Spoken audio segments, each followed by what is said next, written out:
British history is rich with tales of wealth and power and all that political nonsense.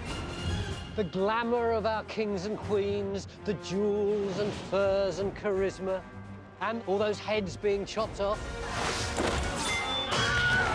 But what about the real people who made everything happen? Rig Boer! I'll discover what they ate. It's a bit dodgy. The challenges they faced. Stuff this for a game of soldiers. And how they built Britain. That's straight as a die.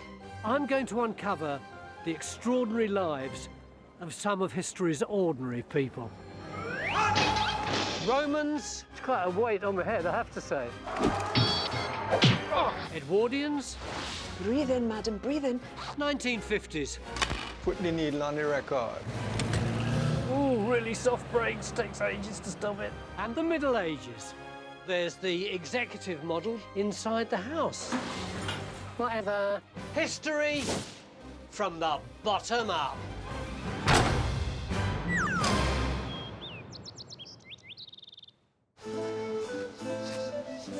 This time, I'm going back 1,000 years to a time of knights in shining armour, big personality kings, a powerful church, and great clothes.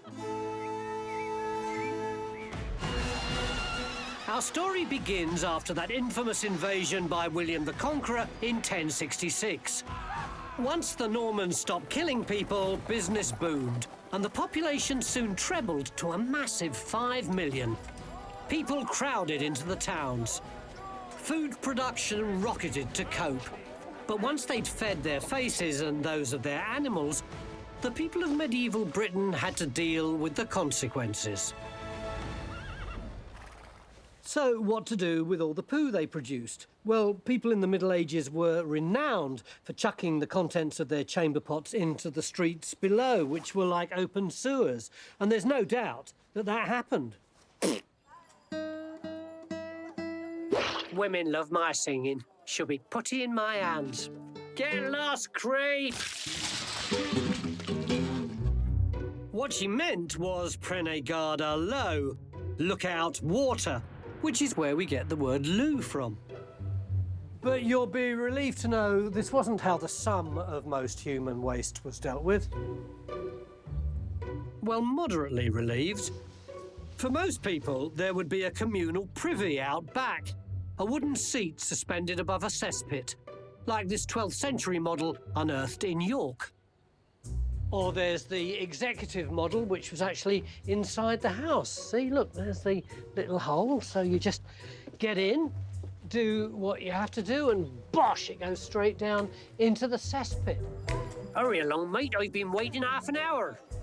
Naturally, it was polite to check first that no one was using the economy version. But that's not the end of the problem, is it? Because you can't dig a bottomless hole, and eventually the cesspit's going to overflow. So the question is, what do you do with all the stuff in the cesspit? 'Tis your turn to empty it. Oh, God.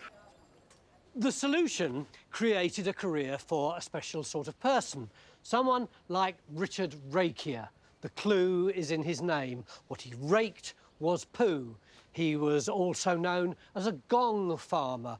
Gong as in going, like, I'm going to toilet. This could be him. Richard's job was to harvest all that poo, load it into the back of a cart, and take it out of the city where it could be disposed of. Even by medieval standards, the contents of Richard's barrow were pretty disgusting. So he would start work just after dark and finish at the crack of dawn, which is why he and his colleagues were known as nightmen, and their product was rather tweely referred to as night soil. There was a clear career progression for gong farmers. Everyone wanted to be the tub man. He was the bloke who had a little cart with a bucket on it, and he would transfer the bucket to and from the cesspit. And below him, there was the rope man, and his job was to chuck the bucket down into the cesspit, and at the very bottom, literally, there was the hole man who went down the hole and excavated all the disgusting stuff. Oh, what a job. There was a constant risk of cholera, a lethal bacterial disease caused by contact with infected feces. It killed around 1 million people a year worldwide. Back then, they thought the smelly air itself was dangerous. So Richard got danger money and earned a walloping 6p a day, a whole week's wages for the average labourer. Quite tempting then. And Richard would really earn his money when it came to emptying large communal toilets in the big city. Somerset House, one of London's most fabulous buildings. But this glorious Georgian architecture hides quite a mucky past, one which has only recently reared its disgusting head. This part of the building is the Courtauld Institute for Art, and around the corner there, they're in the process of revamping the art galleries, which, believe me, are going to be really nice. I'm meeting project director Dr. Stephanie Hall just by where a fascinating discovery was made. So this is what the excavation looked like when we had just started. What we actually thought that we would find was a Tudor wall, but actually it turns out that it was a cesspit. A cesspit as in a bog? A bog, a toilet, a cesspit. A toilet. Yeah. I have to say, it did get a little bit smelly as the archaeologists were digging down. Now, it's hundreds of years old, but it never loses its shine, as it were. The builders are now busy covering it up behind their brickwork. The cesspit was part of an inn which stood here in the Middle Ages. It was lined with large chalk blocks that allowed water to gradually filter out into the Thames, leaving the waste trapped inside, for chaps like Richard to empty. Toilet seats, 2 or 3 in a row, would have been suspended above the stinking void of the pit. Our cesspit was full of about 100 things. So here you've got a jug, some pottery. This is a boot spur and a buckle on a belt. The pottery was brown and the conservators cleaned it up. So it would have been green like that? It would have been green like that. So this would have been a condiment dish. So if you were eating olive, you put pits in one side and keep the olives in the other. So you're sitting there on the loo, having your hors d'oeuvres, somebody gives you a shout, you stand up and your olives go down the Kazi. But there's something else a little more distressing. So the other thing we found was an entire dog skeleton, a little dog. He may have come to have a little dig and a little sniff, and maybe he fell in. That's the saddest part of this story. It was very sad. Emptying this place would have been a big job, quite literally. But this wasn't the end of it. Before the night was over, Richard was supposed to carry his load out of town and deposit it with a local farmer who'd use the night soil as fertiliser. Some unscrupulous nightmen just fly-tip the stuff wherever they could, but the penalties for that could be really harsh. There was one young London gong farmer who was caught pouring effluent down a drain, and they stuck him in one of his own vessels, filled it with poo right up to his neck, and they left him in Golden Lane for everyone to see with a big sign round his neck telling them what he'd done. I imagine Richard yearning to escape his stinking struggle of everyday life. Unfortunately, that wasn't what happened. The reason we know about Richard is that in 1326, unusually for a nightman, his death was recorded because its manner was so bizarre. One afternoon, Richard was at home and, I don't know, maybe he was just a bit tired, wasn't quite on his game, and he realised he needed to go to the toilet. And he sat down and he'd meant to fix that toilet seat. It had been rotten for some time, but he'd never got round to it. And suddenly there was a crash, and he plunged down, down, down into the cesspit. And he drowned in his own poo. It's an odd way to become famous.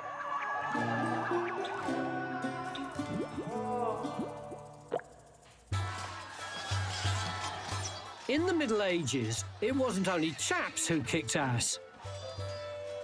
You've probably heard about the great medieval warrior, heroine and saint Joan of Arc, who fought for the French against the English. But what you may not know is that we Brits had our own Joan, Joan of Leeds. Joan of Leeds wasn't actually a saint, and she didn't live in Leeds. She lived in the Benedictine Priory of St Clement in York in the 1300s. As a nun, Joan was part of the most powerful organisation in medieval Europe, the Church. The countryside of the Middle Ages was positively cluttered with religious buildings. Monasteries, priories, convents. The church was a fundamental part of everyone's life. Many people worked on its land. Monasteries and convents delivered a constant vigil of prayer, but also provided hospitals and social services, and were centres of science, education, and literature. But being a nun wasn't all fun. In fact, Joan was as miserable as hell. She was a teenager, she was a novice, and she soon realised that the whole nun thing really wasn't for her.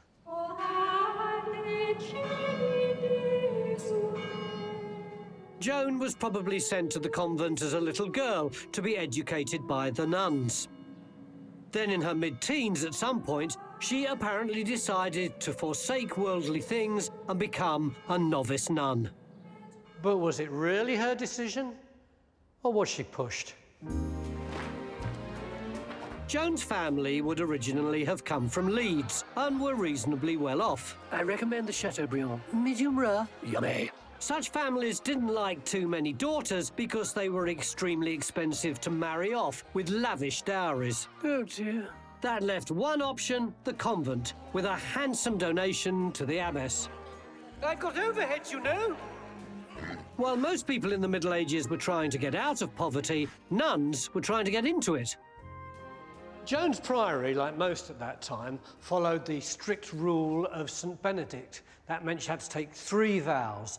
Obedience to the abbess, and abbesses could be really strict, poverty for life, and chastity. No relations with men. In fact, men weren't allowed anywhere near the place.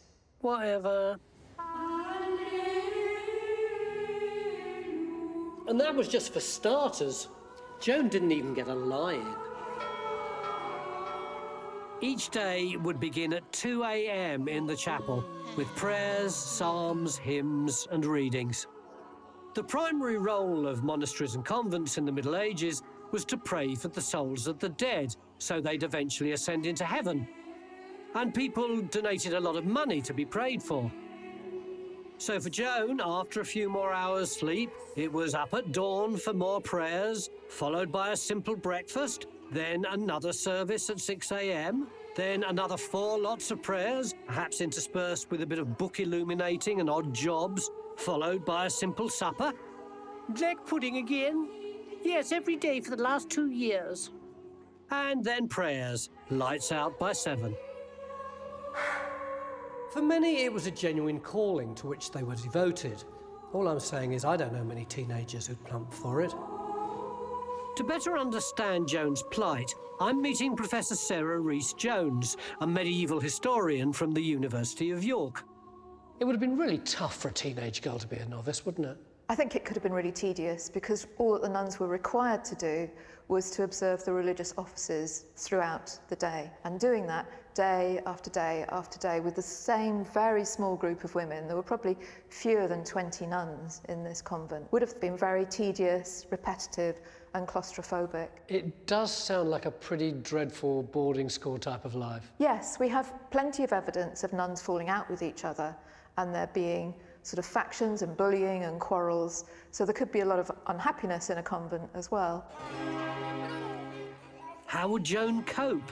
Fall into line, fade away, or stand up against the system? No one could have predicted what Joan did next. Her true story has only recently come to light, recorded in the margins of an ancient document held at the University of York. It was the year 1318. Joan had been complaining about feeling ill for months. None of the medicines they gave her seemed to work. Eventually, she took to her bed. She was there for days. She went off her food, and finally, she died. Her funeral was held, and she was buried. A tragic but all too common end to a young life. At least that was what everyone thought. Then, would you believe it, a few months later, Joan turned up again, 30 miles away, in Beverley, shacked up with her secret boyfriend. Was it a miracle? No, actually, some of the sisters had helped her escape by going along with the story about her being ill. They'd even buried a straw mannequin in her place.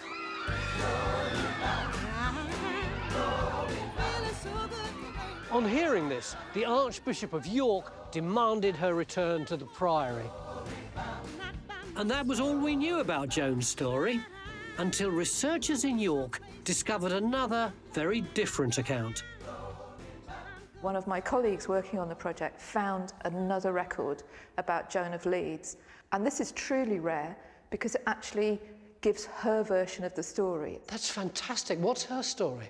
Somebody called Brother John says that he's met Joan, and that Joan says that she was committed to the nunnery underage, you had to be 13 to be a nun, against her will, and that she had never taken vows, and that therefore she shouldn't be a nun, and that was, you know, her reason for denying her vocation. And Brother John then writes to the Archbishop saying it would be better that she were married than getting up to who knows what outside the convent. You like this story, don't you? Yes. Joan does come across as a woman with guts and initiative, great ingenuity, a great character.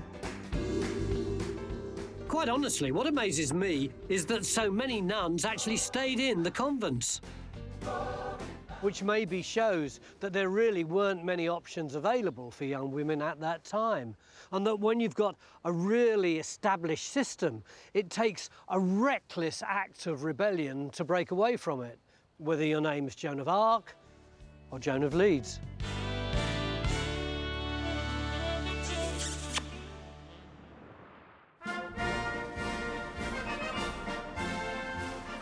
I think it's fair to say that in terms of civil liberties, things have progressed a bit since the Middle Ages. For example, freedom of speech. It's the cornerstone of our democracy, isn't it? We can say what we like. The Prime Minister is a scoundrel and a liar. You might even say that we rather take it for granted. But back in the Middle Ages, it was entirely different. There was only one person who could say what they liked to the most powerful man in the country, the king. And it wasn't the Queen. It was the royal jester. Diddly-dee, look at me, I'm as bonkers as can be. You see, being king wasn't all it was cracked up to be. There was constant pressure to win battles, to keep all the pushy landowners happy, and to be the life and soul of the banquet. All while keeping an eye on the power-grabbing church, Heresy! the revolting peasants, and that self-important son of yours who has his eyes on your hat. Being a king was exhausting, stressful, and frankly, really depressing. What you needed was someone to burst the bubble of all that stress. And that's exactly what the jester's job was, to be outrageous, to do and say the unthinkable.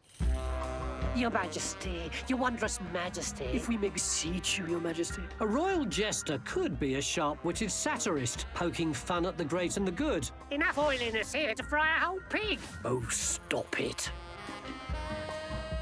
At the other end of the scale, there were the end-of-the-pier bawdy jesters who were a bit more in your face. But either way, their ambition was the same, to make the monarch split his tights. Our jester was very much in the second vulgar category. His name was Roland Le Patois. Roland may have had to work his way right up from the bottom. Early on in his career as a peasant, Roland found that he had a talent for entertaining people, making them laugh. Or maybe he just thought that being a peasant was too much like hard work. Anyway, he used to go down the market square and made a few quid showing off. But however much he made people laugh, an amateur fool like Roland didn't get much in the way of respect or cash. When there were no festivals, he'd travel from town to town, busking for pennies. And if he couldn't afford props, he'd just have to mime.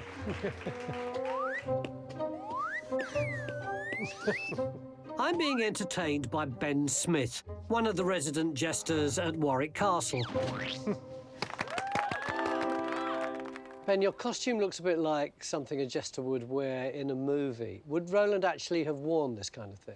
Absolutely. So from the pied design of the costume up all the way up to the ears, the ass's ears and tails that run behind the costume, this is a traditional, authentic jester's costume. An ass's ears because they make you look stupid? Yes, of course. He was the fool. What would a jester have had to do? Some jesters like to employ walking on stilts. Some would like to do a little bit of a dance and a jig, juggling, or maybe playing the lute and telling stories. But the biggest thing was their charisma. So like today, they would be selling themselves on their personality? Absolutely, and this was very important as a professional jester. Simply being a regular jester that no one's heard of sounds like hard work. But how do you break through and make it big? As ever in showbiz, the secret is to create your own special brand. At some point, Roland discovered he had a gift. Let's call it a talent, something that set him apart from all the other entertainers. That wasn't me. Yes, Roland could break wind at will, which is why he was known as Le Patois, French for farter, but more classy sounding. Back in the Middle Ages, breaking wind was just as funny as it is today. Funnier, in fact. It was a whole genre of its own. Oh, pooh. The breaking of wind by all members and species of society was beautifully captured in medieval sacred texts. It was part of life, perhaps thanks to all those turnips. Roland's unique skills were recognised with a special job title. Roland was a flatulist. The most respected flatulists could even play tunes from their bottoms. History doesn't record the precise nature of Roland's act, or indeed what tunes he played, but he must have been very good because very quickly his stock rose and he got a crack at every jester's dream, a chance to appear in the medieval version of the Royal Command performance, which could end up giving him a permanent job in the royal household, Henry II's Christmas show. And he was billed as performing his very own signature act, a whistle, a leap, and a fart. Performing in front of the king was dangerous for a jester.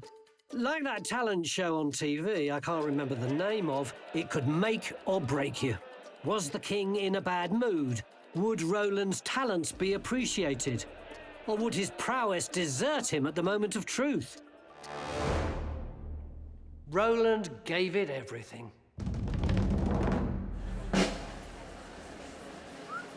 And here Roland comes. He's jumped. He's leapt. And there it is. He's let one go. Oh, what a talent. So, how did the king react? He loved it. So much so that the king insisted Roland return for a repeat performance the following Christmas and the one after that, every Christmas in fact.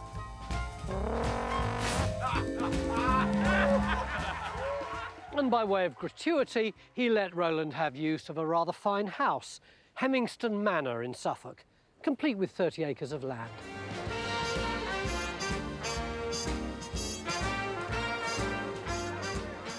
Roland was made up. He'd got the king to laugh and gone from zero to hero. Now he could indulge in the life of a celebrity. The problem was, tastes change. When Henry III came to the throne, inexplicably, he regarded Roland as, well, indecent. Roland's services to the crown were no longer required. His contract was cancelled, he was booted out of the manor and onto the street. Showbiz is tough, isn't it?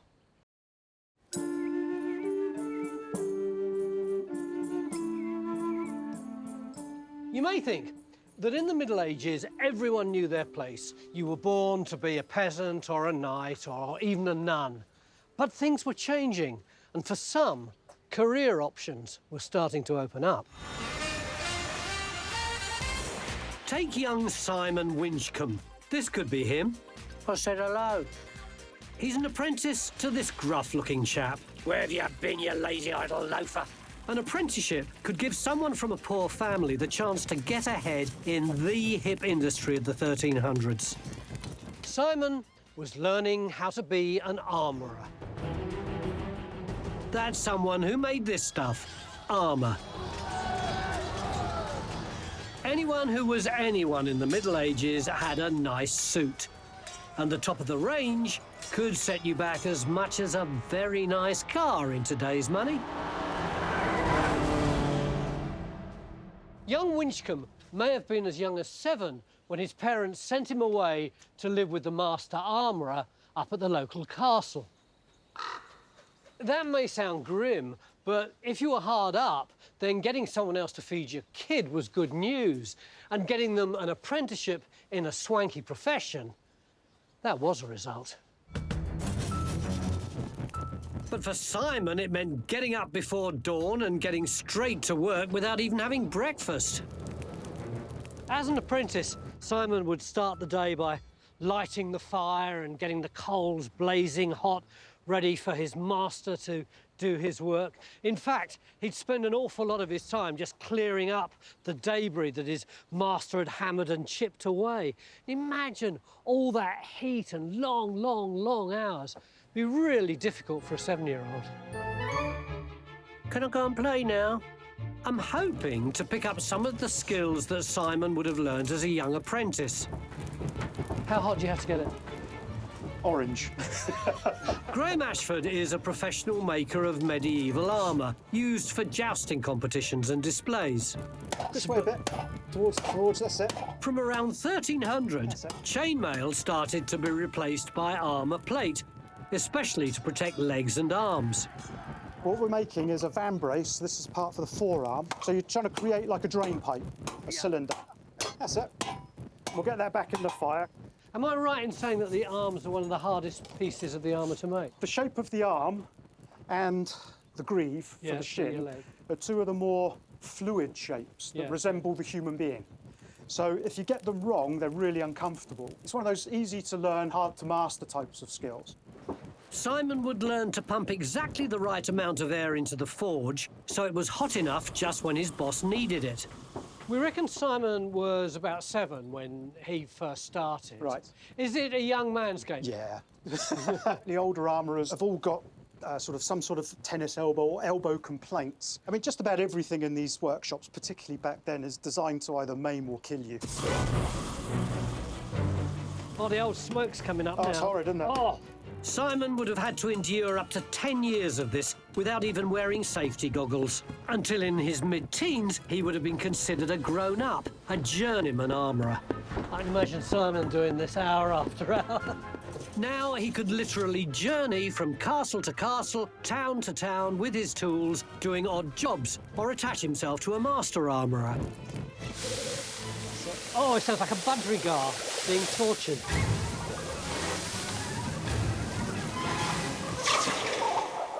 So that will go on my left arm, right. Hey, yes.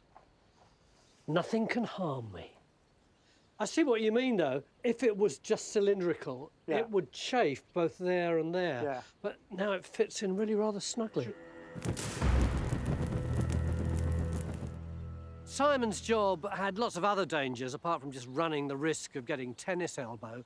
Throughout most of the 1300s, England was at war with France. It was called the 100 Years' War. A massive scrap affecting the whole of Europe.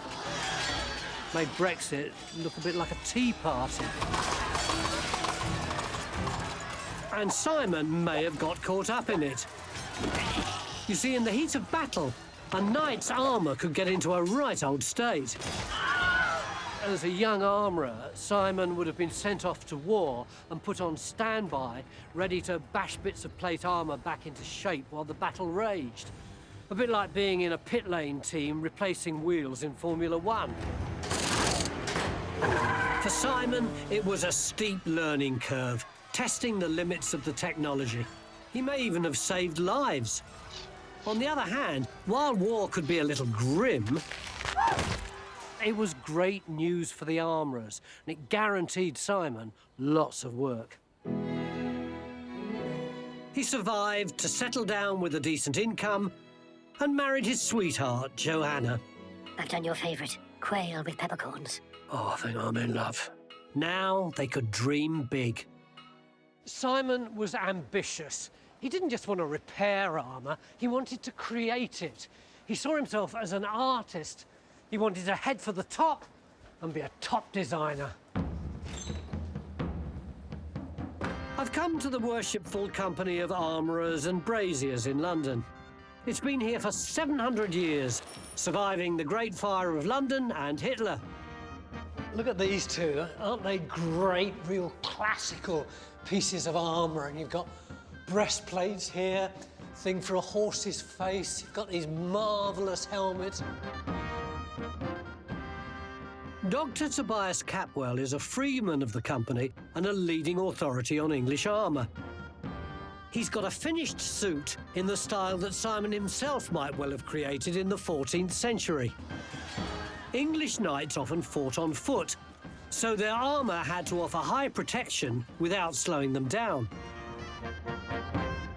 These arm pieces, this is actually very light, isn't it? Yeah, this is the armor technology in the 14th century is about developing a complete, hard exoskeleton for the human body. I love that word exoskeleton. It's like one of those crunchy insects, isn't it? You just can't get at the juicy bits. An armor has to be an anatomist. They have to know not just the obvious bendy places, but all the subtleties of human movement. You know, if you stick that gauntlet on, for example, you start to see how subtle that movement actually is. Oh, yeah, you can really do all that. This is light equipment that's very flexible and yet gives you extraordinary protection. The big difference between what we saw on the stairs and here, though, is that this is made of what? In the 14th century, they weren't really capable of making really big pieces of iron and steel. These are all little pieces that are all riveted to a fabric cover.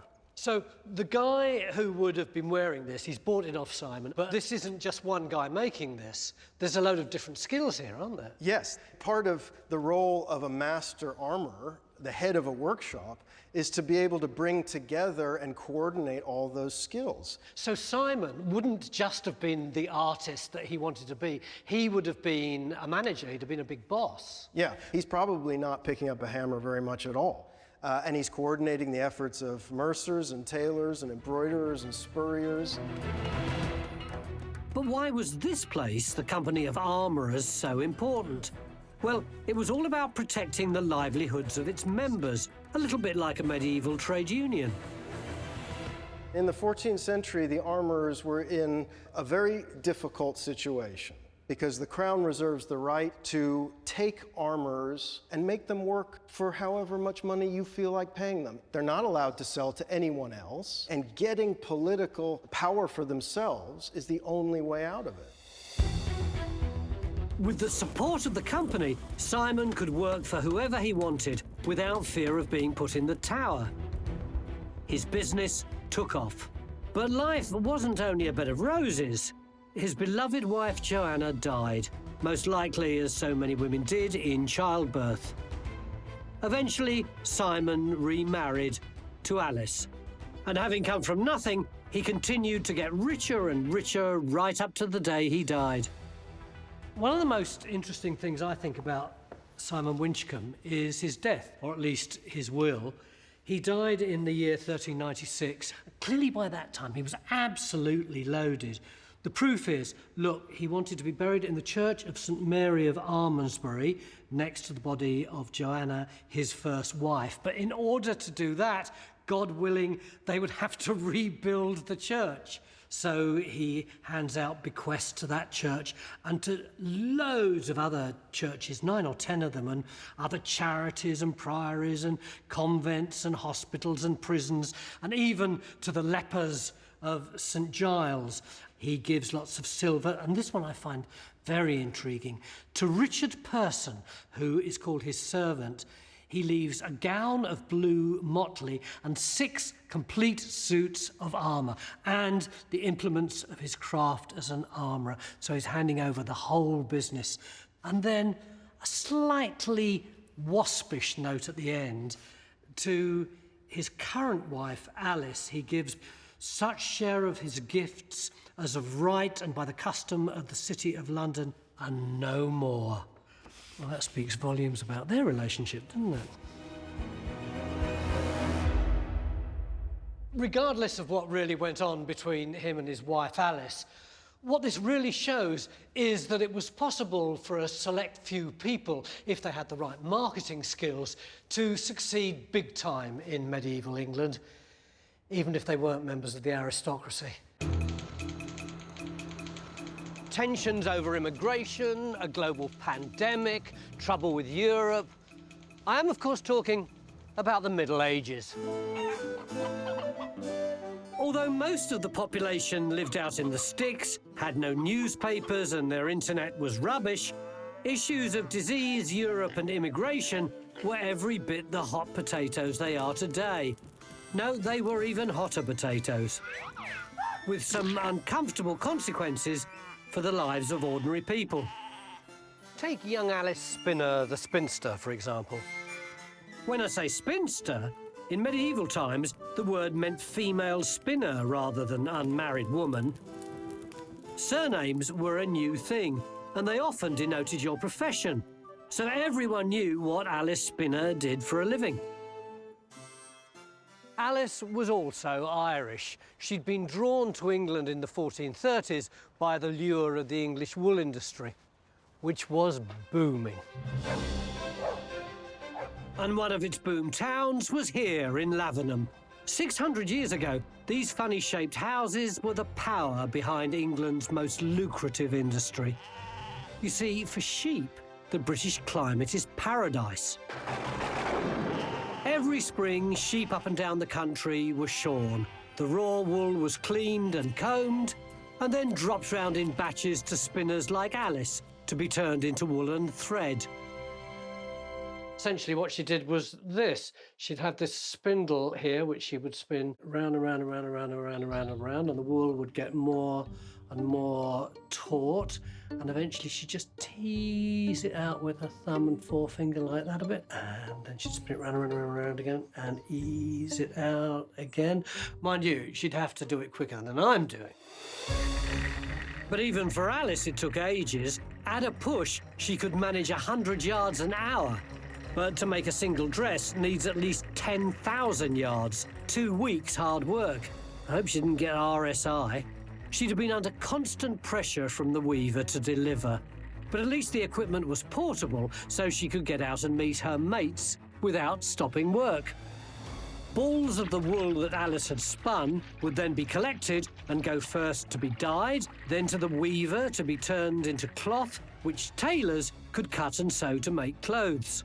An international trade quickly grew up, flogging thousands of tons of wool to weavers and tailors in Belgium, who turned it into gorgeous outfits.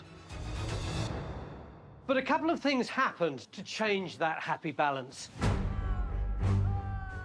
The global pandemic of the Black Death wiped out a third of the population.